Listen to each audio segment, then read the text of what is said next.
I thought when Trump won the election, he said he was going to be the peace president, that we were going to stay out of conflicts overseas and essentially mind our business. That American dream was short-lived. The order we received from our commander-in-chief was focused, it was powerful, and it was clear. We devastated the Iranian nuclear program. But it's worth noting the operation did not target Iranian troops or the Iranian people. And none could until President Trump. The operation President Trump planned was bold and it was brilliant, showing the world that American deterrence is back. When this president speaks, the world should listen. And the U.S. military, we can back it up. The most powerful military the world has ever known. No other country on planet Earth could have conducted the operation that the chairman is going to outline this morning. Not even close. Well, there you go. There we have it. The peace president went and bombed Iran. And I guess we didn't learn our lesson from the past 2 decades of being in the Middle East. Because for whatever reason, we are instigating a war with Iran. I can see if it was some tangible reason, but it looks more like because Israel said so. That's why we're over there. That's why we just bombed them. It's like your little brother has a problem, so you got to inherit that problem. Except we're over here and Israel is over there. Let them fight a couple of their own battles. Because when you're the person that's at risk of getting punched in the mouth, you pick your fights a little more carefully.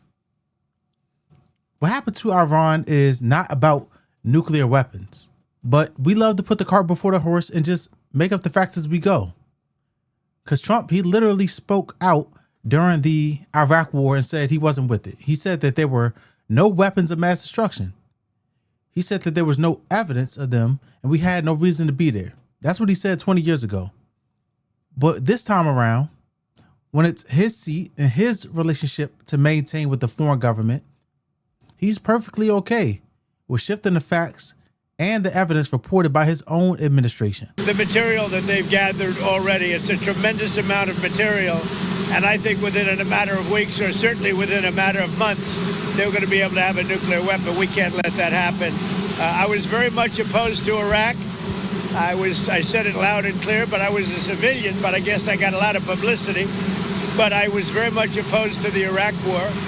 And I actually did say, don't go in, don't go in, don't go in. But I said, if you're going to go in, keep the oil. But they didn't do that. What intelligence do you have that Iran is building a nuclear weapon? Your intelligence community has said they have no evidence that they are at this point. Well, then my intelligence community is wrong. Who in the intelligence community said that? Your director of national intelligence, Tulsi Gabbard. She's wrong. Well, there you have it. Let me go ahead and pause it. So not only are we giving you billions in aid, now we have to fight your wars. Let's pump the brakes for a second. The narrative is Iran might have or might be developing nuclear weapons. We've played that card before. Somewhere in the not so distant past, we played that card. And we Americans don't want to be doing your bidding. We don't care that you donate money to our politicians. If you want to start a war with that other country, then you go do it on your own behalf. And while we're talking about wars, we need to talk about the status of the military, because America is not in the place that we were 20 years ago. Our military has repeatedly missed recruitment numbers. And most people in the U.S. are comfortable and overweight. That's not to say that we don't have the money and technology to win against anybody. I'm putting our military against anybody's military. But we don't have the competitive spirit we had a quarter of a century ago. And we don't have a reason. 9/11 was on our soil, and that directly affected us. So people were up in arms. They were ready to go. A lot of people got deployed and a lot of people volunteered to join the military at that time.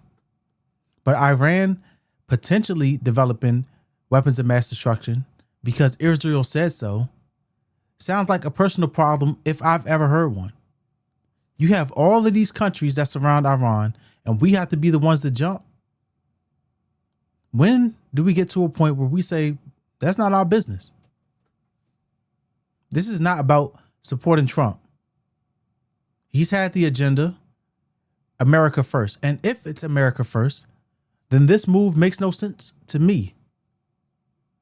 One of the things that was repeated and echoed about Kamala Harris and the Democrats was that they were going to send us into war. What's playing out are moves for Trump to do just that. This isn't even on the entire Republican Party, because I'm sure there are plenty of people that oppose this. Not too many people are on the board with sending soldiers back to the Middle East, especially on someone else's behalf, on another country's behalf. So in another 20 years, when the dust settles on whatever this is going to end up being, people are going to say this is a waste of time, it's a waste of money, and it may end up being a waste of lives. We've gone down this road before. We don't need to repeat the past.